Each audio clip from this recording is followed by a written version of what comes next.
Bueno, buenas noches, Armando. Buenas noches, Príncipe. Tengo muchas ganas de discutir con vos hoy. Bueno, siempre yo encuentro siempre gente que lo quiere discutir conmigo. Sí, es inútil, pero creo que va a ser una buena discusión. Estuve viendo varios comentarios de gente, básicamente en la televisión y en el caso de Argentina, pero creo que es aplicable a cualquier parte del mundo. Que uno dice, bueno, la economía es una ciencia, nos da relaciones de causa y efecto, trata de entender en los mercados cómo funcionan las economías, y la política es el arte de lo posible, se suele decir. No sé si estoy de acuerdo o si estoy de acuerdo. Y dentro de estos puntos, dice en Argentina, y bueno, y vos has mencionado otras veces en Europa, el gasto público ha llegado a niveles muy altos. Y la gente se pregunta si es políticamente viable reducir el gasto público. Porque yo sé que vos tenés una posición muy keynesiana ahí, que si el gasto público no se puede reducir, hay que emitir dinero. Pero si hay un impedimento político para reducirlo, estamos como en una trampa. Mira, tengo la tendencia a estar de acuerdo con alguna de las cosas que dijiste, pero no te preocupes que voy a poder discutir también. Pero qué bien. El problema más grave es creer que la economía es una ciencia. La política es la determinante. Y Hernando Rivas dice que la política tiene razones que la razón no conoce. Entonces, no cabe la menor duda de que hay ciertos niveles del gasto público que lo único que hacen es producir corrupción en todas partes del mundo, porque una de las cosas que yo discuto con los argentinos es cuando quieren pensar que la estupidez se inventó en este país y es monopólica. No. ¿Ah, no? No, de ninguna manera. La estupidez es genérica. Y en América Latina se han hecho estupideces, pero los crímenes se han hecho en Europa. Y todas las ideas más estúpidas, intelectuales, vinieron de Europa. De acuerdo. De la Europa continental, no de Inglaterra, donde hay otra cosa. Por supuesto, hay algunas excepciones como Tocqueville, que se dio cuenta del tema, ¿no? Y demás. Pero tú te imaginas que si uno empieza a hacer un juicio de que todo lo que pasa en América Latina es porque somos tarados, estamos diciendo no tenemos solución. Y la Argentina tuvo la solución, porque la Argentina fue un ejemplo para el mundo. La Argentina, a principios del siglo XX, estaba entre los primeros países del mundo, y como escribió The Economist, que a veces lo digo medio en chiste y medio en broma, que lo dijo sin haberme leído a mí, porque tú sabes que yo tengo un libro que se llama Argentina, un milagro de la historia. Sí. ¿No? Decía, ¿cómo es posible entender un país que está en las circunstancias que está cuando a principios del siglo XX tenía un ingreso mayor que el de Alemania, que el de Francia y que el de Italia? Porque ¿por qué se venían los europeos a la Argentina? Pero a los argentinos le han enseñado que fue porque tenían la pampa húmeda. ¿Sabes lo que dice Hernando Rivas? Si fue por la pampa húmeda, se humedeció en 1853 y se secó en 1943. Muy bien. Entonces creo que y el gasto público es el producto de la filosofía política socialista. Y el socialismo, creo que ya lo dije la otra vez, se forja en la envidia, se administra desde la hipocresía, genera la pereza y destruye la riqueza. Y educar con marxismo es como amamantar con alcohol. Entonces, perdón, quiero terminar esto porque esto es muy fundamental. Europa está con el problema que tú planteaste. Que el que quiere cambiar el sistema, en otras palabras, cambiar el nivel del gasto público, pierde las elecciones. Sí. Pero el problema está en que hay un momento en que no se puede hacer. Ahora ya salió en The Economist que los bancos europeos están quebrados prácticamente. ¿No? Por supuesto, no se dice así tan abruptamente, ¿no? Porque lo dicen ustedes. Pero esta es la... Y hacen bien en no dejarlos quebrar, ¿no? Porque el sistema financiero, le guste a quien le guste, porque a veces dicen, no, ¿cómo salvan el sistema financiero y no le dan de comer a los chicos? No, cuando salvan al sistema financiero, no salvan a los dueños de los bancos, salvan a los que tienen los depósitos de los bancos. Claro. ¿Te das cuenta? Pero eso es lo que no se quiere. Tengo dos preguntas con las cuales no sé si estoy de acuerdo. Una, con esto de decir la economía no es una ciencia, ¿significa, por ejemplo, que vos no creés que los precios se determinan por oferta y demanda, o que la tasa de interés depende del nivel de ahorro? ¿Qué significa cuando dijiste la economía no es una ciencia? Cuando digo, mira, que no es, hay una frase que yo creo que la voy a repetir. O ahora te volviste historicista. Y que no me acuerdo, no. Y que dijo, algún día los dijo, el éxito que tuvo Adam Smith con la publicación de su libro, La riqueza de las naciones, tuvo un efecto no deseado, que fue hacerle creer al mundo que la economía era una ciencia independiente de la ética y la política. Ah, ok, una ciencia independiente pero que distinto decir no es una ciencia. Depende de qué cosa es una ciencia, porque la economía depende de la política. La política depende de conceptos éticos. Cuando te digo conceptos éticos, el mundo cambió cuando se creó un sistema en la conciencia del hombre como es y no como debe de ser. Y esto fue lo que dijo Hume, que dijo, no podemos cambiar la naturaleza humana. Si queremos cambiarla, los comportamientos, tenemos que cambiar las circunstancias. Pero eso los escoceses lo tenían muy claro, porque Adam Smith primero escribió la teoría de los sistemas. Pero por supuesto, no los escoceses. Hume era escocés. Claro. Bueno, por eso, pero ¿quién fue quien cambió la historia del mundo primero? Los ingleses. Sí. Si quieren poner los escoceses, pero Inglaterra. Bueno, Inglaterra con las ideas de los escoceses. Bueno, es inmaterial el tema, ¿no? Es cierto que hay, pero Locke no era escocés. Está bien, y te digo, y esto es importantísimo, porque estas son las cosas que se ignoran hoy en el mundo. Totalmente de acuerdo. Pero no solamente en la Argentina, porque insisto, hay que saber que el problema de la Argentina trasciende a la Argentina en el orden ideológico, si lo miramos, o en el orden del pensamiento. La gente no sabe probablemente que Adam Smith no escribió solo La riqueza de las naciones, sino que escribió, ¿cómo es? The Theory of Moral Sentiments. Exacto, porque él era profesor de filosofía política. Exacto. Igual que Hume, ¿sí? Claro. O Adam Ferguson.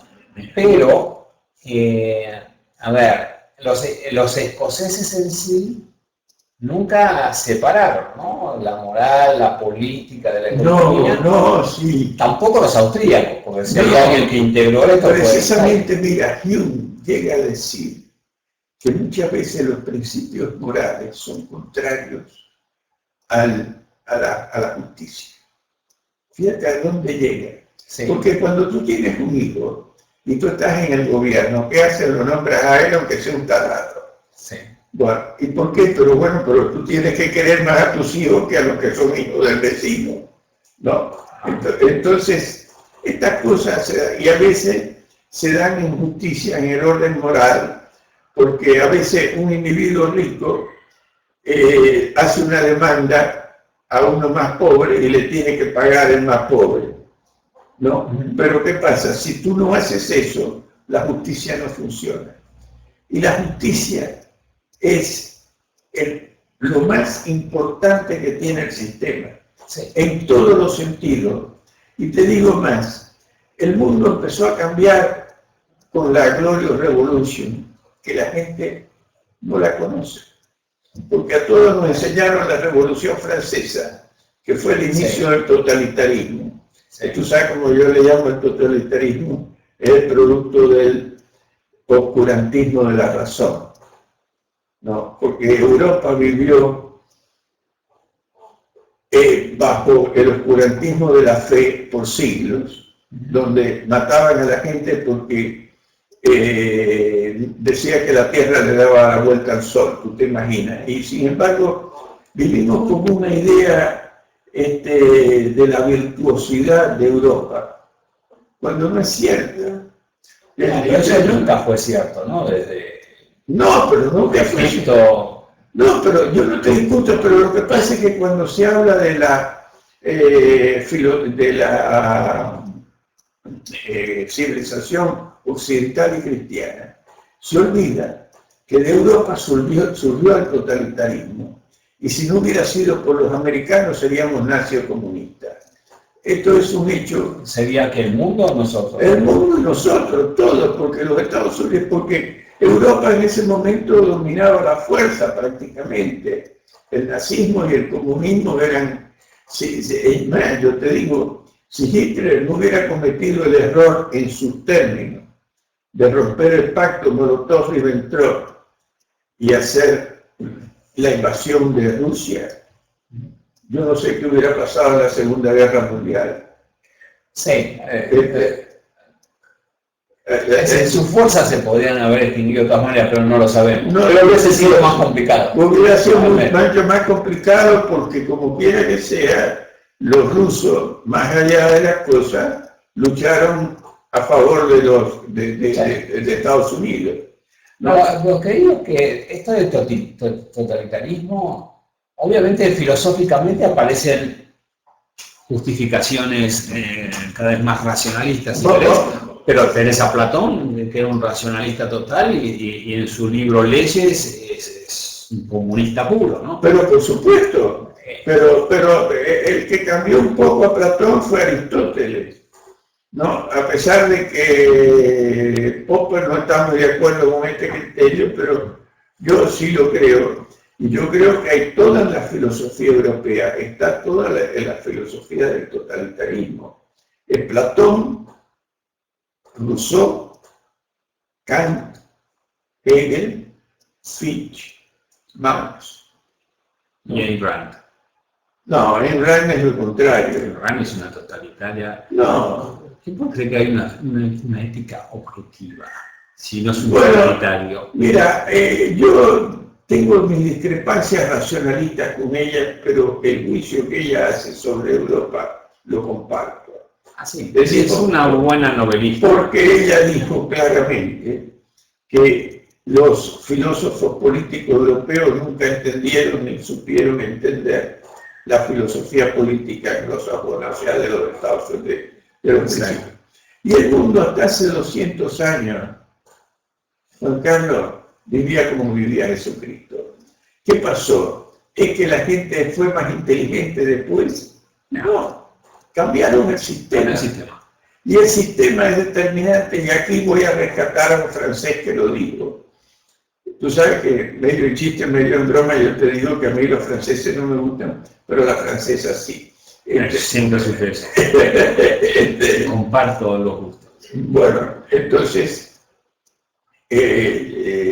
Tocqueville tiene un libro muy claro que la gente conoce la historia de la Revolución Americana, pero para mí el más importante que escribió sobre la Revolución Francesa, que se llama,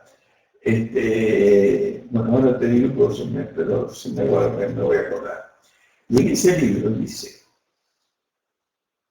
tanto son más fuertes los vicios del sistema que la virtud de los que lo practican. Este es fundamental. Sí. Y después dijo: el socialismo y la concentración de poder son frutos del mismo suelo.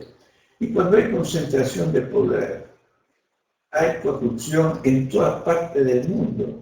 La corrupción que aquí, yo no te digo que no hay corrupción en la Argentina, lo único que te digo es que en Europa también la hay. No, bueno, en Argentina está clarísimo, pero... Porque sí, bueno, pero lo que pasa es que tenemos una visión ficticia de lo que ha sido Europa en la historia del mundo. Ya Montesquieu, en la carta persa, escribió que los cristianos eran los que más se mataban entre ellos. Tú sabes, en la guerra de los 30 años, que fue una guerra que hubo entre 1618 y 1648, murió la mitad de Europa. Bueno, las guerras religiosas siempre fueron y siguen siendo. Sí, pero lo curioso es que no creas que eran los protestantes contra los católicos. No, cada uno usaba... Sí. Porque el problema con la religión, históricamente, no solamente con el cristianismo, ¿no?, es que se ha usado como justificación del poder político absoluto. Sí. Y el poder político absoluto, ya sea teológico o racional, es totalitario. No, y no hay libertad. Totalmente de acuerdo. Y entonces la libertad empieza cuando se sabe perfectamente que el hombre es como es y no como supuestamente debe ser. En otras palabras, nadie quiere más al vecino que a sí mismo. Cuando tú quieres hacer un sistema en el que tú ames más al prójimo que a ti mismo, lo único que se aprovechan son los que están obligándote a ti a hacer lo que ellos no son. Bueno, no sé si... Y alguien no puede dar la vida por otra persona porque la ama, pero por supuesto, pero eso está en el plano de las emociones, sí. no es racional. Que uno tenga emociones y concuerde con ellas y haga sacrificios por otro en algún momento, por supuesto, porque te digo, el amor es el interés más grande que tiene el hombre, porque pero racional, ¿no? Está bien que está la emoción, pero es un acto racional. Si pero hay gente que da la vida por ideas. La moral es sentimental. El sentimiento es el que te dice los objetivos. The theory of moral sentiments. Bueno, los sentimientos son los que te dicen si eres feliz o triste. Sí. Entonces, la razón es instrumental para lograr la felicidad que te la produce. Cada cual. Hay gente que da la vida y se suicida por ideas, ¿no? Mirá, estos musulmanes que van, se estrellan contra la torre. Yo creo que el fanatismo ya es una... Y creo que además de eso, mira, Alberti lo escribió, ¿sabes que Alberti escribió? Fíjate, porque yo tengo una fascinación del pensamiento de Alberti, ¿no? Porque es la demostración que nosotros por ser latinos no somos tarados. Pero él fue original, Mira, él fue original en ver muchas cosas y al mismo tiempo en darse cuenta de las cosas que ya se habían visto. Y no equivocarse en el tema. Pero una cosa que dijo fue, las guerras serán más raras cuando a medida que la responsabilidad por sus efectos se hagan sentir en los que las excitan y las declaran. Las guerras serán continuando por procuración, que le llaman, o sea, por mandato. O sea, cuando tú mandas a alguien que se deje matar, sí, pero cuando tú sabes que si tú tienes una bomba atómica te la tienen a ti también, se paró la guerra. Pensás un poco más. Bueno, ¿por qué no hubo la Guerra Fría? Fue fría y no... No, si lo pasa, tenés ahí en la guerra, están móviles religiosos, sin duda, ¿no? Hasta hoy en día, lo que está pasando hoy. Bueno, vamos a ponerlo, no. El móvil religioso fue en Occidente durante mucho tiempo, hasta que se dio lo que dijo Adam Smith, que fue que que la libertad religiosa vendría el día que hubiera multiplicidad de sectas. Y fue lo que pasó en los Estados Unidos, fundamentalmente. ¿No? Y la Argentina lo logró sin tener multiplicidad de sectas. Lo que hizo la Argentina... Depende de cómo es una secta, ¿no? Porque la inmigración de los 1880 era... Sí, pero lo que manejaba la cosa era el catolicismo, no me equivoqué. Ah, ok, sí. Pero también así que la Constitución te permite, te da libertad religiosa, pero el presidente tiene que ser católico. Sí. Y hay que financiar la Iglesia Católica. Además. No, así que pero de todas maneras fue, porque en esa época en Europa no había libertad religiosa tampoco, ni en Alemania, ni en Francia, ni nada. Bueno, más o menos, ¿no? Holanda sí. No, bueno, Holanda fue un caso muy excepcional. Sí. Suiza. No, Suiza es un caso muy... Pero lo que pasa es que cuando yo te hablo de Europa, te hablo de los países que representan a los personas, Francia, Alemania e Italia. Ah, bueno, ok. Pero estás hablando... Inglaterra fue una que dio un vuelco. ¿Y España no lo conoce? Mira, España en un momento... Inglaterra. Sí, por supuesto, pero Inglaterra fue la que cambió. Inglaterra, hasta que vino la Revolución Gloriosa en 1688, era uno de los países más atrasados de Europa. Exacto. Y si quieres te leo una cosa que dijo Hume al respecto. Que dijo, los ingleses en aquella época estaban tan sometidos que como los esclavos del este estaban inclinados a admirar aquellos actos de violencia y tiranía que eran ejercidos sobre ellos y a su propia costa. Y tiene una frase también que no la tengo acá, donde dice que los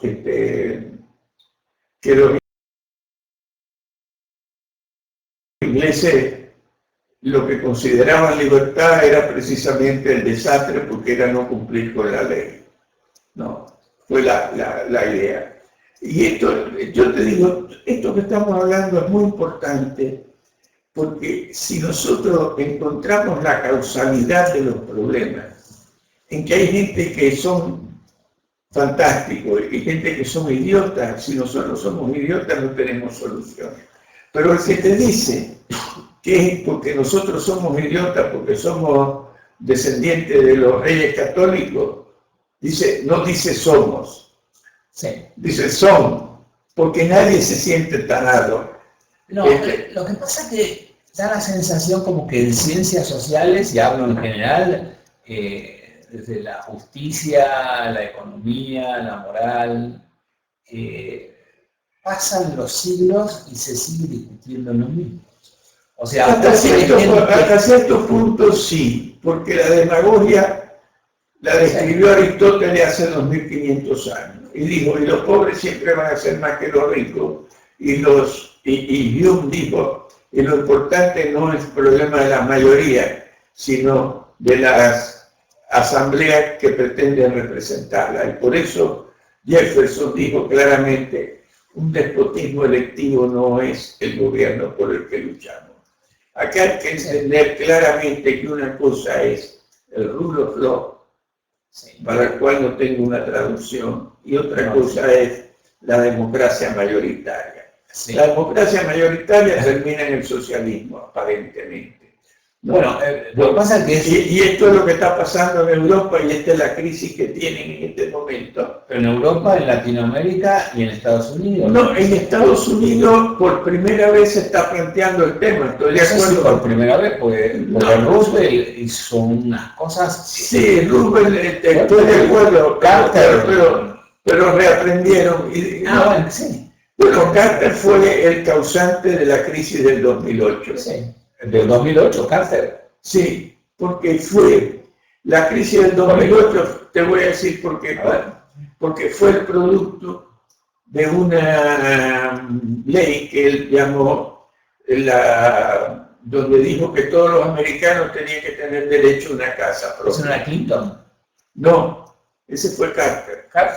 Lo que pasa es que Clinton la continuó y la continuó. La perfeccionó. No, porque efectivamente, porque todo el mundo...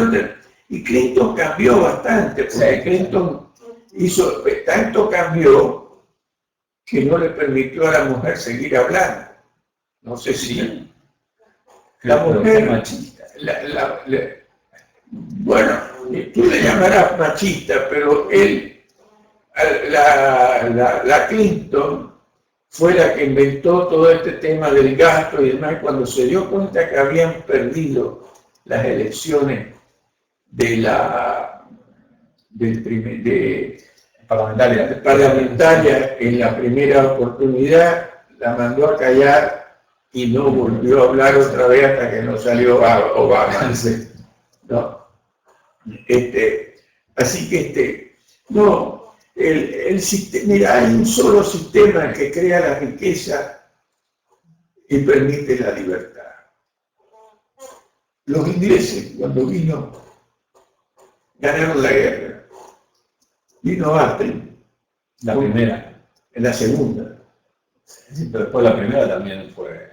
No, después de la primera... Los laboristas... Sí, bueno, por eso, los laboristas, pero Attlee, que ganan la guerra en la Segunda Guerra Mundial y estrellan la economía inglesa en la década del 45. Sí. ¿No? Porque hizo, nacionalizó todo y demás. Y no hay nada que hacerle.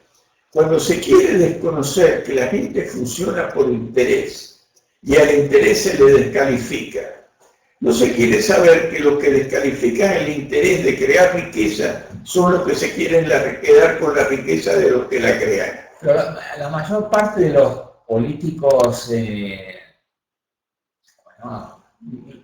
liberales en el sentido americano, ¿no? Izquierdistas, lo que dicen es que se sostienen mucho que es otra cosa, que la gente sí actúa por interés, pero que el interés particular es contrario al interés general. O sea, no. Entonces tenés la explicación de la crisis del 2008 porque los banqueros querían ganar plata, porque los CEOs... No fue los banqueros. No, ya sabemos que no. Los banqueros fueron los que sufrieron el tema. Claro. Porque precisamente empezó a subir los precios de los bienes raíces, ¿no? Sí. Y ahí empiezan a prestar por esto y después resultaba que ya cada vez subió más y no se podía pagar. Porque esto es lo que dice, ¿cómo se llama? George Gilder. Pero el argumento de Obama y del gobierno es: hay que regular al sistema bancario porque estos hombres, siguiendo queriendo ganar fortuna... pero esa es la gran mentira. Pero lo que dice...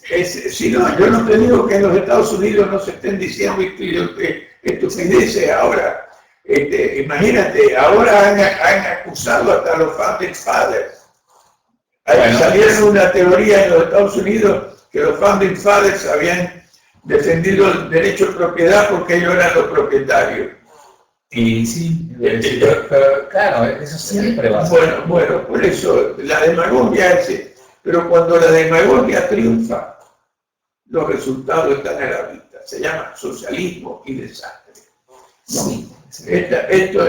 Pero los Estados Unidos se hicieron sobre una base fundamental, que es la antítesis de esto, que es que las mayorías no tenían el derecho a violar los derechos de las minorías. Esta es la esencia del rule of law, que yo creo que es porque uno de los grandes errores es haberle llamado a este sistema capitalista como si fuera un sistema económico. No, es un sistema ético y político. La economía es la consecuencia de los comportamientos que se producen en el sistema donde tú estás. Totalmente. ¿Por qué los americanos? Mira, hasta que llegó la Constitución de 1787, Estados Unidos era tan pobre como América Latina. ¿No? A pesar de que eran protestantes y anglosajones. Porque, como te digo, la estupidez es universal. Carter no era latinoamericano. No, en absoluto. No, entonces, lo que pasa es que el sistema se respetaba. ¿Sabe quién lo dijo esto? Primero que nadie, Sarmiento. Dijo, los partidos americanos se han puesto de acuerdo en todo aquello que en el resto del mundo ha sido la causa de las revoluciones y del desastre, más o menos. Esto lo escribió en el libro que escribió sobre la Constitución argentina, donde felicita a Alberti por lo que había hecho. Y se da cuenta y dice claramente que no hay ningún país, por estúpido que sea, que si aplica las leyes que corresponden, funciona. Y esta es la demostración que hizo la Argentina. Que es lo que la duda es que funciona, y se vio muy claro en Estados Unidos, se vio muy claro en Argentina. Pero que la demagogia, cuando empieza a operar la demagogia, no hay nada que hacer. Claro. Porque el otro que lo dijo fue Khrushchev. ¿Sabe lo que dijo Khrushchev? No, que digo, no. Los partidos americanos se diferencian tanto como la Coca-Cola y la Pepsi. Sí. Bueno, entonces este es el hecho que tenemos que tomar en cuenta. Y cuando el gasto público se va al 50% del Producto Bruto, el sistema está quebrado prácticamente, porque termina porque no se puede pagar. Claro, lo que pasa es que eso es algo que ocurre en todo el mundo, incluido Estados Unidos y lo que le llaman los países capitalistas. Perdóname, o sea, una vez que tú le llamas a un país que tiene un 50% del Producto Bruto, un gasto del 50%, llamarle capitalista es una patraña. No, porque el capitalismo, tal como lo definió Marx, que era la explotación del hombre por el hombre, pero sí, parece que explotando al hombre por el hombre, por primera vez en la historia se empezó a crear riqueza a partir de la libertad, que él no se dio cuenta. Sí, porque lo quiso entender. Pero lo peor es que Marx está presente. Hoy sí. Mira el libro este que salió ahora del tarado. Sí. Bueno, es un buen ejemplo que vos decís, la gente no aprende. Hay muchos ejemplos contundentes de que cuando aplicas el rule of law, la riqueza y el bienestar crece. No hay muchos, pero hay algunos. Pero la propia Estados Unidos, el tener Roma, el antiguo Imperio Romano, siglo II, Hong Kong, tenés nuevamente Suiza, Inglaterra en su momento, Argentina. Y Europa, cuando perdió la guerra, por suerte para ellos, los americanos se la financiaron y todo esto. Pero Europa es otra muestra. Los países principales de Europa, Francia, Alemania e Italia, en la década del 60, tenían un gasto público del 20% más o menos y crecían al 6% y pico por ciento por año. Y ahora tienen una crisis con un gasto público que en Francia es el 56% del Producto Bruto. Y los que crean que Europa va a pagar la deuda, porque ahora se cree que la Argentina es la que está quebrada, no, Europa está más quebrada que la Argentina. Bueno, no parece. No lo parece porque tienen la capacidad para hacerle creer al mundo que son el origen de la virtud y de todo, ¿no?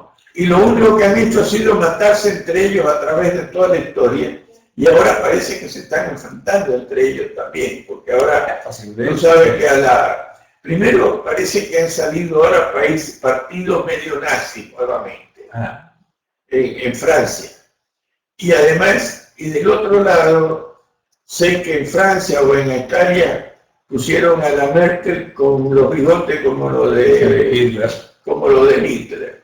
¿No? Así que pero no me parece, por eso esos casos también aparecen en Estados Unidos, ¿no? En Estados Unidos mira, yo lo digo que a ver si aparecen, pero son importantes. El problema está si toman el poder político, ¿no? Que haya me gente parece muy estúpida, lejos, ¿no? que haya gente estúpida que en toda parte del mundo existe. Sí, sí. Lo que cambia es el sistema. Cuando tú no cambias el sistema, tú sabes lo que es un país que en 100 años se convirtió en el país más importante del mundo, fueron los Estados Unidos. Porque a partir de la Constitución de 1787, que es donde se cambia el sistema totalmente, y ahí es donde se da una cosa que dijo también Adam Smith, que fue cuando el Ejecutivo y el Judicial están juntos, la justicia es pura política. Totalmente de acuerdo. Bueno, entonces en los Estados Unidos se estableció claramente que había que controlar el poder político, y la única forma de controlar el poder político no es el pueblo, no, la justicia. Es la justicia, Sí. que a partir de la y esto lo escribió Hamilton en la Carta 78 y después se dio en el caso famoso de Marbury versus Madison. Y estas son las cosas que tendríamos que aprender, y sobre todo aprenderlo de que la Argentina lo puso en práctica, porque todo esto era consciente. Alberti, ¿tú sabes lo que es que Alberti escribe? Y le dice a Sarmiento: señor Sarmiento, visto los acontecimientos que hemos visto, podemos saber que existe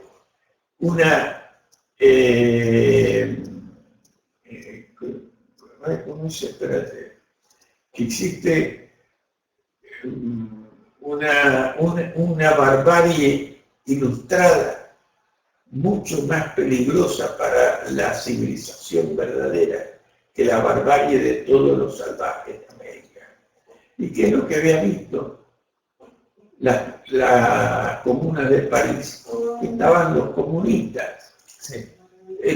Pero tú sabes lo que es darse cuenta de esto hace 150 años, ¿no? Sí. Y por eso la Argentina dio un salto cuántico en la historia.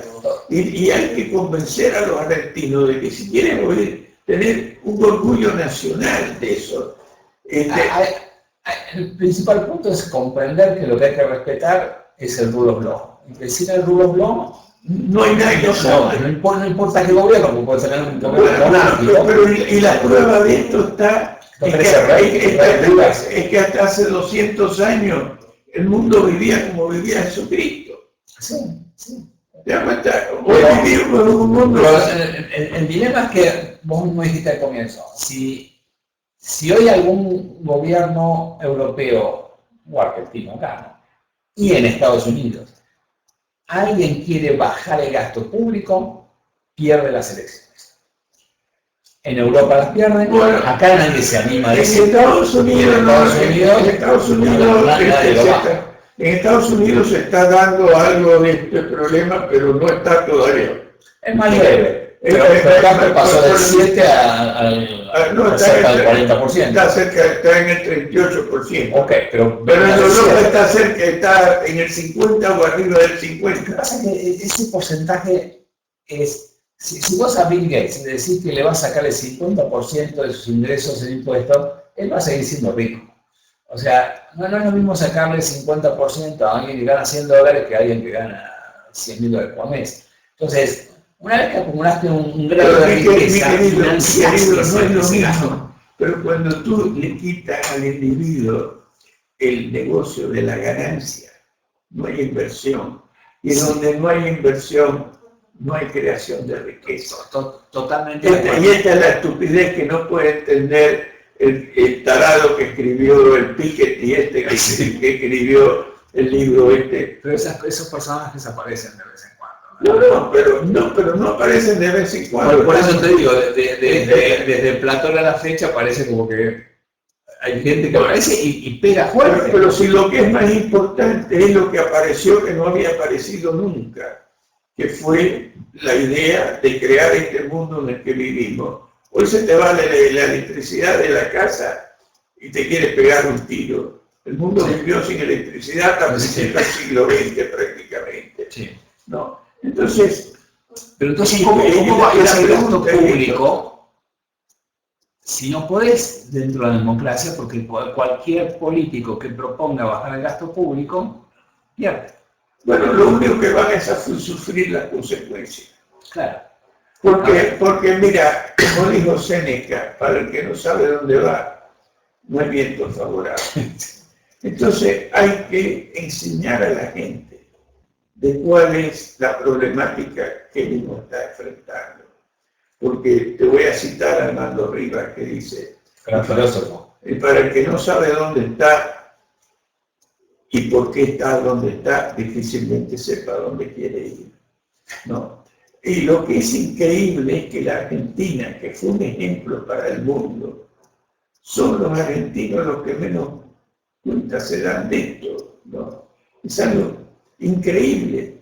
La Argentina, mira, ayer yo estuve ahí en un restaurante, estaba comiendo y había gente de Entre Ríos.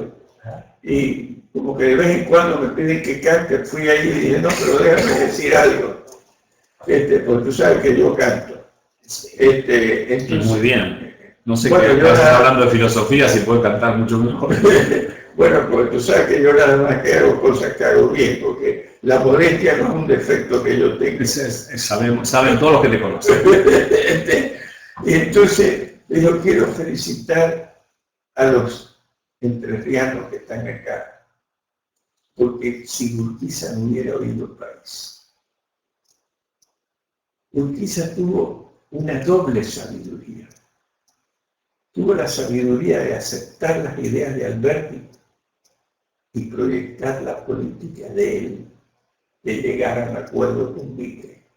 Porque Alberti, que filosóficamente era el creador de estas ideas, pero tenía tanta bronca a los porteños que si hubiera sido por él no sé lo que hubiera pasado. No se hubieran podido poner en práctica las ideas que él tenía, que eran brillantes. Y realmente los tipos me aplaudieron porque se enamoraron de la idea, porque realmente fue así, ¿no? Y lo que hizo el país en ese momento fue un cambio tan sideral de vivir en la Edad Media como vivía con Rosa.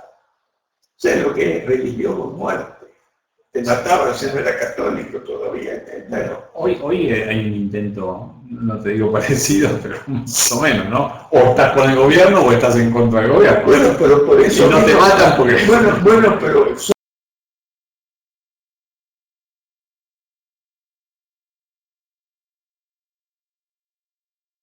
Son las dos diferencias que hubieron. Era el poder divino de los reyes y después el poder de la razón, ¿no? Que fue la moral racionalista que creó el totalitarismo. El totalitarismo es el despotismo racional. Sí, no sé, estoy de acuerdo porque el totalitarismo viene de mucho antes, creo. No, tú le llamas totalitarismo, vamos a ponerlo. Hubo despotismo. Sí. Poder político absoluto hubo siempre, en general. Los romanos tuvieron sus periodos más o menos, pero después de eso, olvídalo. Y en Grecia, Atenas, que lo tenía, perdió la guerra con los que no lo tenían, ¿no? Que fue con Esparta, que fue el primer comunista. ¿Tú sabes lo que dijo? ¿Cómo se llamaba el presidente de Esparta, el director de Esparta?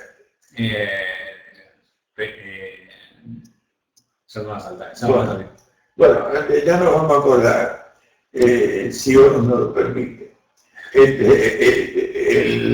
Por algún motivo no lo queremos traer a la conversación. Bueno, ¿tú sabes lo que dijo?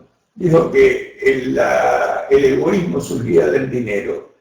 Que si no hubiera dinero... Bueno, ese era Platón, era el tío de Platón ese, ¿cómo se llamaba? Así. Pero Platón dice, Platón lo que está diciendo es, hay que eliminar el dinero. A ver, cuando yo leía a Platón, digo, este tipo puede tener un punto en lo siguiente, que los políticos actúan por dinero, lo ves acá, roban y se mueven por dinero. Pero no, se mueven por poder político, porque a través de la historia, el poder político es lo que te hacía vivir mejor. le llamas con plata o con lo que fuera. Claro, por eso Platón decía, para los militares y las clases gobernantes no tiene que haber propiedad privada ni dinero. Entonces, no solamente para la gente que se mueve, ese es el punto de Platón. Y el tío lo seguía. Es decir, el comunismo de Platón era así. Es decir, y eso es en la República, porque en leyes todavía va más, es decir, no debe haber nada de esto. Por eso, bueno, pero por eso Atenas... Por eso te digo, bien lejos. No, la demagogia ha sido un presupuesto, porque no se ha querido entender. Mira, tú quieres que te diga una cosa, la Iglesia Católica, que tú sabes que yo creo que políticamente no quiero hablar de ella, ¿no? Pero en 1891 escribió el Papa León XIII, escribió las Rerum Novarum. Y te voy a leer acá algo que escribió, que yo creo que vale la pena rescatarlo para que lo lea el Papa que tenemos ahora, que yo creo que es peronista también. Espera. No, sigue hablando mientras tanto, di lo que tú piensas. No, sí, es decir, las encíclicas, bueno, esa especialmente, pero son todas muy ambiguas, ¿no? Pues no son... No, esta no tiene nada de ambigua, sí, si entrar a la parte de trabajo y vas a ver... No, esta te puedo decir que realmente es increíble. Es de las mejores. No, es la encíclica, y esta es la que se dio después, con la 40º año, sí, después con la Popular Progreso, esa fue fantástica, que fue total, era marxista directamente. Pero cuando la Rerum Novarum habla del capitalismo y de la opresión al trabajo... No, la Rerum Novarum... Bueno, hagamos una cosa, la próxima reunión... Mira, aquí tienes, dice, afánanse en verdad los socialistas, pero en vano es ese afán y contra la naturaleza misma de las cosas, porque ha puesto en los hombres la naturaleza misma grandísimas y muchísimas desigualdades. No son iguales los talentos de todos, ni igual el ingenio, ni la salud, ni la fuerza. Y la necesaria desigualdad de estas cosas sigue espontáneamente la desigualdad en la fortuna, la cual es, por cierto, conveniente a la utilidad así de los particulares como de la comunidad. En otras palabras, estaba aceptando que la mano invisible. Estamos hablando en contra del socialismo, no sé si estaba ahí aceptando la mano invisible. Bueno, pero es que esto es la idea de la mano invisible, porque la idea de la mano invisible es que el individuo en la búsqueda de su propia felicidad y de sus intereses le hace más bien al sistema que los que pretenden actuar, y esto lo escribió Adam Smith. Sí, pero lo que pasa es que Adam Smith lo tenía bien claro. En las encíclicas, Platón te dice, bueno, la gente también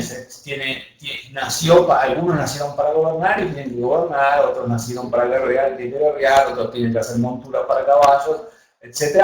Pero de ahí no concluía necesariamente que eran movidos por una mano invisible. No, él le llamó, la mano invisible es una... Pero la mano invisible de espíritu, lo bueno que tiene es que te cierra la idea. No, es una retórica lo de llamarle la mano invisible. Claro, lo que quiere decir es que tú logras beneficiar a los demás sin que tú te lo propongas.